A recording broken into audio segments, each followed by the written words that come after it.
कहानियों की सौगात में आपका स्वागत है। गुरु नानक देव जी से जुड़ी कहानियाँ। ना कोई हिंदू ना कोई मुसलमान। पंजाब में एक शहर है जिसका नाम है सुल्तानपुर लोधी। 500 वर्ष पहले यहाँ एक नवाब का शासन था जिसका नाम था दौलत खान लोधी। गुरु नानक के बहनोई जयराम जी इस नवाब के पास नौकरी करते थे। कुछ दिनों के लिए नानक जी को उन्होंने अपने पास बुला लिया। जब नानक जी सुल्तानपुर पहुँचे तो जयराम जी ने उन्हें नवाब से मिलाने के लिए ले गए। नवाब ने उन्हें देखा तो देखता ही रह गया। उनका भोला भाला चेहरा, कुछ पाने को व्याकुल आंखें, कुछ बोलते से होठ, मस्तक पर चमकता हुआ तेज, यह सब देखकर नवाब बहुत प्रभावित हुआ। वह नानक जी से बोला, आप मेरे पास काम करना पसंद करेंगे? हाँ, यदि काम मेरी पसंद का होगा तो करूँगा। उन्होंने कहा, कैसा काम आपको पसंद होगा? नवाब ने पूछा। जिससे बहुत से लोगों का भला हो, नानक जी का उत्तर था। नवाब ने कुछ देर सोचा, फिर बोला, आप हमारे मोदी खाने का काम संभालिए। यहाँ से अनाज बांटा जाता है, आप यह काम अच्छी तरह कर लेंगे? नानक जी ने यह काम करना स्वीकार कर लिया। वे अपने काम को बहुत अच्छी तरह से करते थे, परंतु जो रसद उन्हें अपने लिए मिलती थी उसे वे ज़रूरतमंदों में बांट देते थे।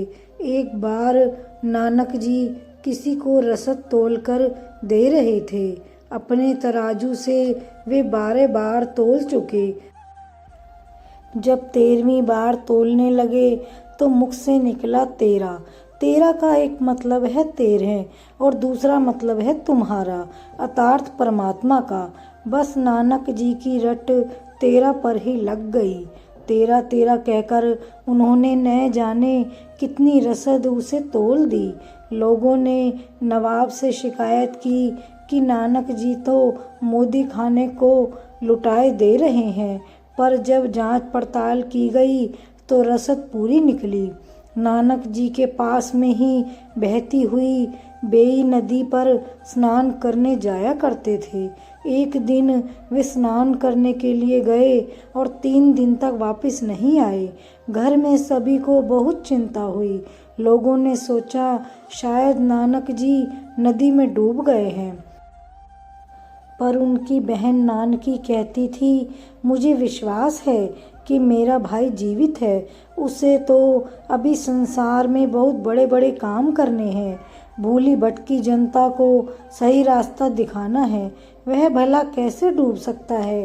3 दिन बाद नानक जी एकाएक प्रकट हो गए। लोगों में खुशी की लहर दौड़ गई। इन 3 दिनों में नानक जी समाधि में लीन रहे थे। उसी समाधि में उन्हें परमात्मा का प्रकाश अनुभव हुआ था। लोगों ने बड़े आश्चर्य से देखा कि उनका रूप रंग पूरी तरह से बदला हुआ है। उनका मुखमंडल प्रकाश से चमक रहा है। उनकी आँखों से अद्भुत ज्योति फूट रही है और उनके मुख से लगातार निकल रहा है, ना कोई हिंदू ना कोई मुसलमान।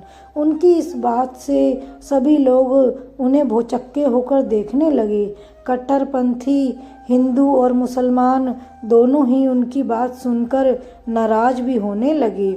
उन्होंने सोचा, हिंदू हिंदू है और मुसलमान मुसलमान है। नानक जी ये क्या कह रहे हैं कि ना कोई हिंदू है और ना कोई मुसलमान। शहर के काजी ने नवाब दौलत खान से उनकी शिकायत की। नवाब ने उनसे पूछा, यह आपको क्या हो गया है? आप कहते हैं कि ना कोई हिंदू है ना कोई मुसलमान है, इसका मतलब क्या है?